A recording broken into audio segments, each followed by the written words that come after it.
Las Vegas Lineup is an exhibition where we're going out into the community and asking them to help us identify their history and our history for the future generations. We're trying to preserve the photos, but a lot of the old photos didn't have full metadata. They didn't have all the descriptions and the information written on them. So we're going out into the community and trying to identify some of the people who have not been identified. So for example, in this photo, this is what it looks like that's going to be on the exhibit at the library, but it will be a 36 by 36. This is just a small version of it. You could see that we have some of the people identified, but not everybody at the table. So we're trying to figure out who these people are. And in some cases, we don't have any identifications at all. So we're asking for all 4 of the people.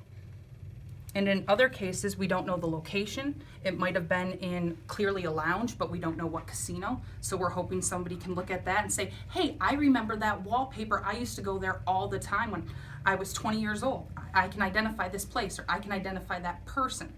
I had a really great example of an identification when we were presenting the binders. It's a 2-part exhibition. You have the gallery exhibit and then the traveling exhibition. During the traveling exhibition, I met a woman who used to be a publicity director in New York City, and she looked at this photo and goes, that's Johnny Ray. I used to work with him. He was a great guy. And even though she only identified him in one of our photos, we actually had almost 35, 40 when I went back to the archive and started looking at the photos in that series. And this was a Variety Club charity event, so I looked at several of those.